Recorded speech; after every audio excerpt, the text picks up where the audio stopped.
Falaremos da organela cloroplasto e também da organela vacúolo. Essas duas organelas são exclusivas de células vegetais. Como podemos observar, aqui temos uma célula vegetal, onde identificamos a parede celular, sua membrana plasmática. Ela dispõe das organelas como retículo endoplasmático liso, temos o retículo endoplasmático rugoso, o complexo de Golgi, os ribossomos, a mitocôndria, os peroxossomos, mas estas duas organelas, cloroplasto e o vacúolo, são exclusivos desse tipo de célula. E uma organela cloroplasto, ela é constituída por uma membrana externa e a membrana interna. Esta membrana interna, ela forma uns eixos menores, outros eixos maiores. Porém, sobre esses eixos maiores, nós vamos ver o empilhamento de tilacoides. Dentro dessas pilhas aqui de tilacoides é que vamos encontrar a clorofila, que vai participar, né, do processo fotossintético. E este conjunto aqui de tilacoides, essas lamelas, esses tilacoides ou essas lamelas, cada disquinho deste daqui, olha, podemos observar que eles estão aqui em conjuntos, né? Esse conjunto, ele recebe o nome de grano. Aqui, então, eu tenho um grano, grano, grano, grano, e aqui são os eixos. Então, sobre esses eixos é que ficam, né, empilhado esses tilacoides, e são vários tilacoides, várias lamelas que formam o grano. Nesses tilacoides, portanto, nós vamos observar que aqui tem clorofila. Então, vai acontecer uma parte da fotossíntese, né? Uma etapa da fotossíntese, que é a etapa do claro. Mas temos aqui nesse espaço aqui, entre as membranas, um líquido chamado estroma. Estroma.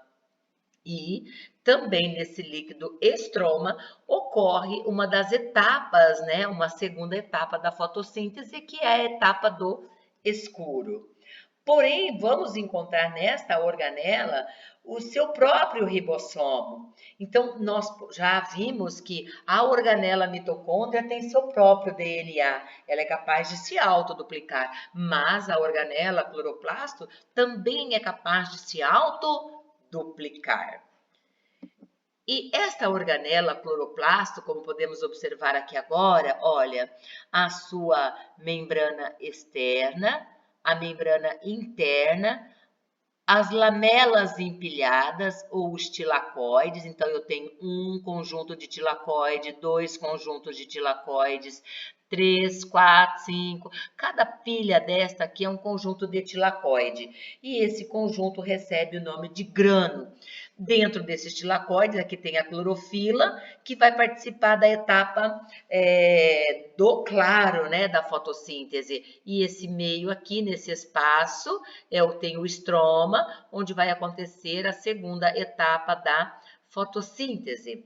Lembrando que essa clorofila, ela é que é o pigmento proteico responsável pela absorção da energia luminosa, que vai desencadear todo o processo fotossintético, né? Que vai quebrar a molécula de água, e nós vamos estudar isso mais para frente. Então, esta organela, ela tem o seu próprio DNA. Porém, esta organela cloroplasto, ela faz a fotossíntese. Então, nós temos aqui uma equação da fotossíntese. Para que ela possa realizar a fotossíntese, precisa-se de moléculas de gás carbônico, moléculas de água, óbvio, presença de luz e do pigmento verde, que é a clorofila.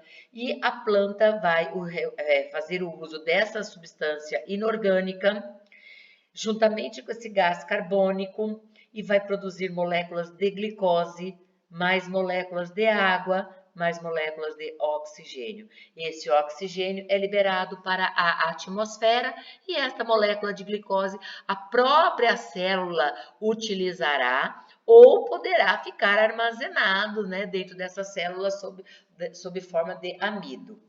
E quando a própria célula vegetal realiza a respiração celular, ela faz o uso, né, desta molécula de glicose. Bem, então, lembrando que para que a planta realize a fotossíntese, nós temos aqui uma equação. Ela precisa 6 moléculas de gás carbônico, mais 12 moléculas de água, na presença de luz e do pigmento verde, que é a clorofila, e ela produz glicose, água e o oxigênio. Lembrando que o oxigênio vai para a atmosfera. Então, pessoal, esta é a equação simplificada da fotossíntese.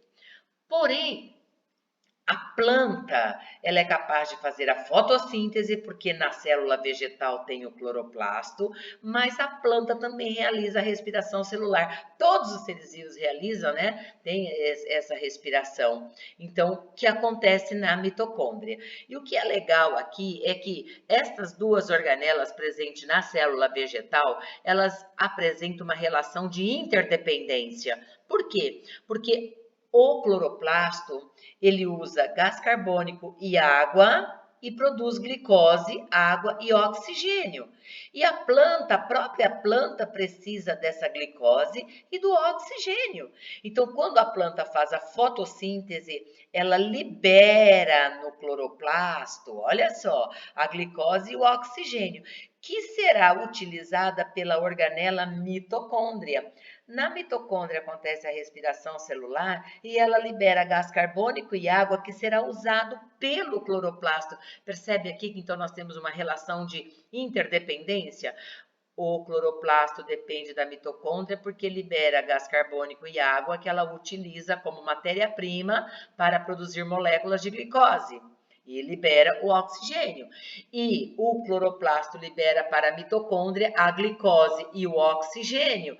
Assim que ocorre a queima dessa glicose e do oxigênio, libera-se o gás carbônico que o cloroplasto necessita. Então, um depende do outro. Aqui nesse esquema, que aparece muito em exercício, então tive o cuidado de colocá-lo aqui. Nós temos aqui a energia luminosa, aqui a organela cloroplasto, aqui a organela mitocôndria. A glicose e o oxigênio são produzidos no cloroplastos, utilizados pela mitocôndria. Assim que acontece a queima, a combustão, né, dessa molécula de glicose, ou reações de oxidação dentro da mitocôndria, ela vai liberar energia, 38 ATPs, mais moléculas de água, mais moléculas de gás carbônico.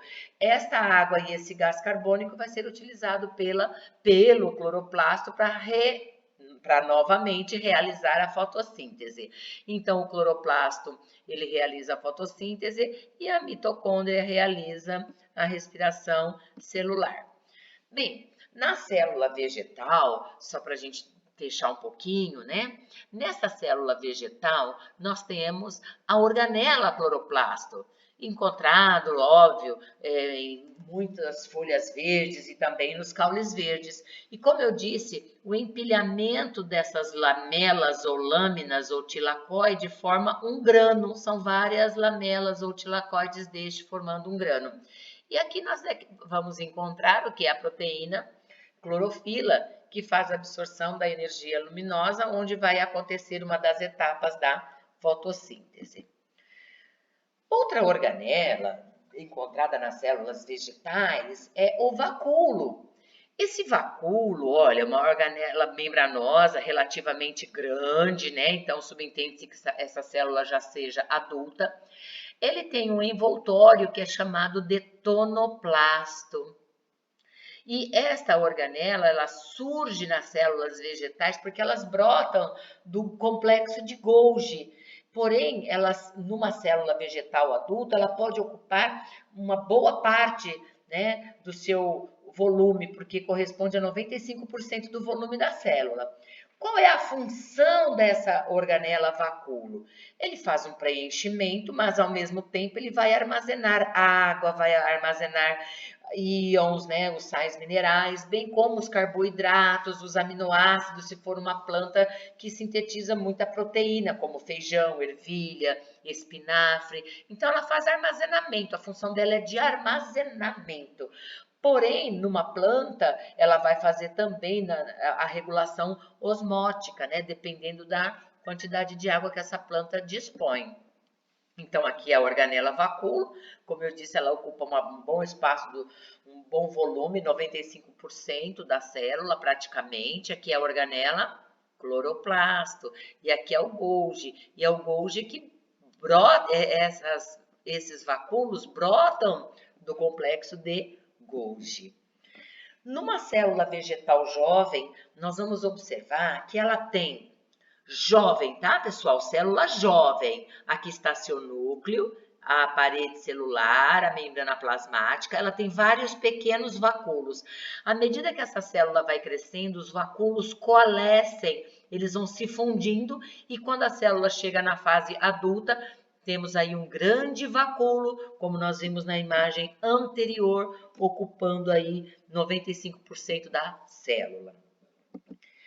Então, estes vacúolos, eles servem para armazenar a água, os sais minerais, os nutrientes dentro da célula. Mas dependendo das condições em que essa célula se encontra, no meio hipertônico, o vacúolo perde água para o meio. Se ela se encontra no meio hipotônico, o vacúolo ganha água do meio e ele se torna túrgido, né? Ou seja, a célula fica cheia de água, o vacúolo fica cheio também de água.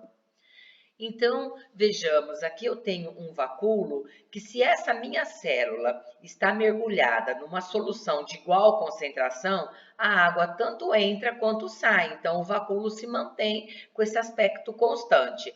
Porém, se eu mergulhar esta célula no meio hipotônico, veja o tamanho do vacúolo, houve um aumento substancial. Então, a célula tornou-se túrgida. Porém, se eu mergulhar essa célula no meio hipertônico, uma concentração alta de sal, por exemplo, o vacúolo perde água para o meio, podemos ver que a célula está flácida. Então, houve uma perda de água quando mergulhado no meio hipertônico.